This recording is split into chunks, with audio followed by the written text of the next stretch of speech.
સુરતના ward number 4 Hirabag Kapodra વિસ્તારમાં આવેલી નીલકંઠ સોસાયટીમાં છેલ્લા લાંબા સમયથી બિસ્માર રસ્તાની ફરિયાદ હતી. સ્થાનિક રહીશો પાલિકામાં ફરિયાદ કરીને થાકી ગયા હતા. છેવટે આમ આદમી પાર્ટીના સ્થાનિક કોર્પોરેટર સેજલબેન માલવીયા અને કુંદનબેન કોઠિયાણો સંપર્ક કરતા આજરોજ તંત્ર અને ભાજપ શાસકોની નિષ્ફળતા બતાવવા તૂટેલા અને ખાડા ખાબોચિયાવાળા રસ્તા પર ભાજપના ઝંડા લગાવી અનોખું વિરોધ પ્રદર્શન કર્યું હતું. નીલકંઠ સોસાયટીના રહીશો ત્રસ્ત ચોમાસા દરમિયાન રસ્તાઓની સ્થિતિ ખૂબ જ ખરાબ થઈ ગઈ છે.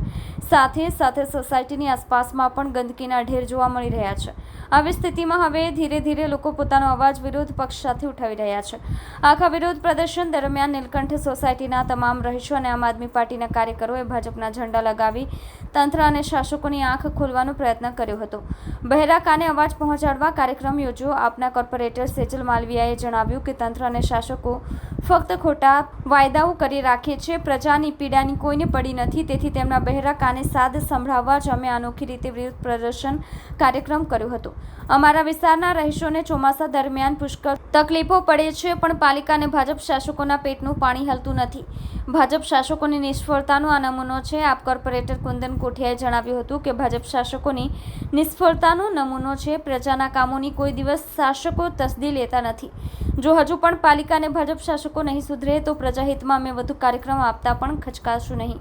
પ્રજાહિત માટે અમારે સર્વોપરી છે. લોકોને પારાવાર મુશ્કેલી પડી રહી છે અને શાસકો પોતાની કરવામાં મસ્ત છે. શહેરની સાચી સ્થિતિ બતાવવા અમે પ્રયાસ કરી રહ્યા છીએ.